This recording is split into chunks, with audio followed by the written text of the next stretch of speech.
میں گزارش کرنا چاہوں گا کہ آج کی جو میٹنگ ہے بہت اہم ہے، اور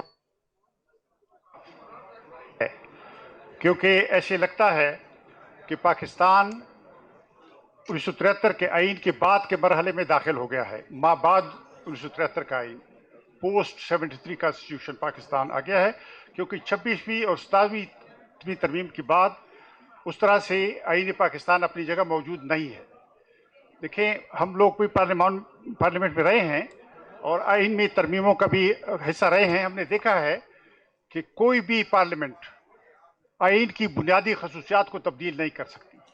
وہ آئین ساز اسمبلی کا حق ہوتا ہے۔ جب آپ اسمبلی کو اس لیے منتخب کرتے ہیں کہ وہ یا آئین بنائے یا اس کی بنیادی خصوصیات کو تبدیل کرے، وہ کر سکتی ہے، ہر اسمبلی نہیں کر سکتی۔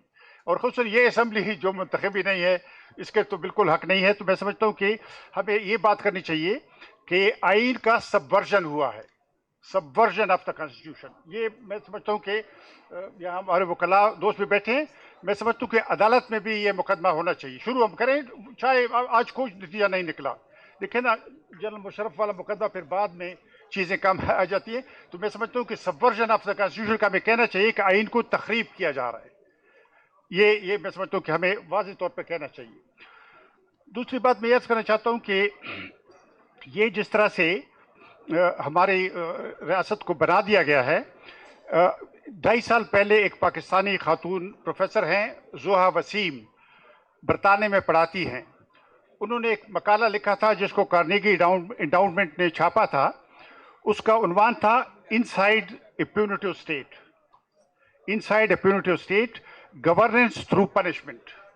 یعنی دیکھیں نا، آپ نے نام سنا ہوگا، فلاحی ریاستیں، جمہوری ریاستیں، یہ تعزیری ریاست ہے، پیونیٹیو اسٹیٹ۔ تو اس کا نام یہی رکھنا چاہیے، یہ تعزیری ریاست ہے۔ یہ یعنی صرف اس کے پاس کچھ نہیں ہے لوگوں کو دینے کے لیے، بھوک کے علاوہ، جیلوں کے علاوہ، ٹارچر کے علاوہ، تعزیر کے علاوہ۔ اس لیے اس ریاست کا جو چہرہ بن گیا ہے، اس کو اسی نام سے پکارنا چاہیے جو اس نے اپنے لیے پسند کیا ہے۔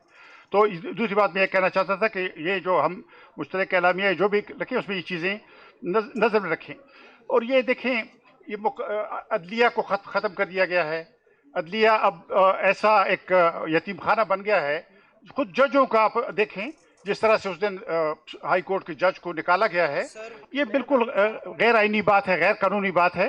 لیکن جیسے میں نے عرض کیا، آئین کو ایک طرح سے خاتمہ ہو گیا ہے، پارلیمنٹ کو پیچھے ختم کیا گیا ہے۔ اور خاموش رہ جائیں، معزز اسپیکر گفتگو کر رہے ہیں، پیچھے بہت شور ہو رہا ہے۔ مہربانی فرمائیں، کائنڈلی معزز اسپیکر کی گفتگو سنیں گے، شکریہ۔ اور ساتھ میں آپ نے دیکھا کہ جیسے عدلیہ اور مقننہ بہت بنیادی ارکان ہیں اس ریاست کے۔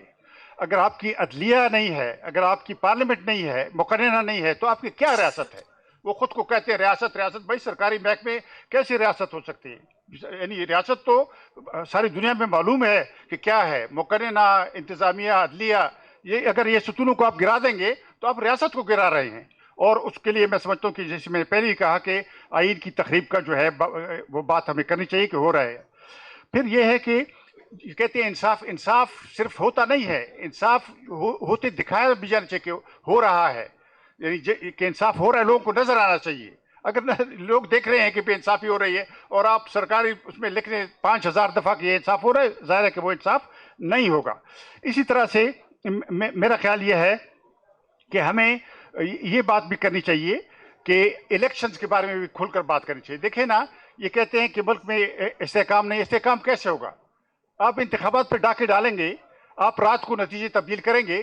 تو میں سمجھتا ہوں کہ یہ بھی ہمیں جو بھی ہم بنائیں گے لائحہ عمل، اس میں فری الیکشنز، کیونکہ سب سے اہم بات یہ ہے کہ عوام کے ووٹ پہ ڈاکہ ڈالا گیا ہے، اور ہم ڈاکوؤں کے لیے سزا کی بات کریں، کیونکہ یہ تو اس سے بڑا جرم کیا ہو سکتا ہے کہ آپ 25 کروڑ عوام کے ووٹ کو ایک طرح سے پھینک دیں اور ان کی جگہ جیب سے کاغذ نکال کے نتائج بنا لیں۔ یہ اس طرح نہیں ہوگا۔ تو الیکشنز کے بارے میں، فری فیئر الیکشنز کے بارے میں ہمیں بات کرنی چاہیے، کیونکہ اگر یہ نہیں ہوگا تو پھر راستہ خون ریزی کی طرف جائے گا، سول وار کی طرف جائے گا، اور پھر ظاہر ہے کہ تشدد کو کون روک سکے گا؟ تو یہ بھی ہمیں بات کرنی چاہیے۔ اور اس کے علاوہ یہ بات بھی ہمیں کرنی چاہیے کہ جو پارٹیاں ابھی تک یعنی اس تحریک میں شامل نہیں ہیں، تو ان کی بھی آپ اسی طرح سے کوشش کریں، انفرادی طور پر ان سے بات کریں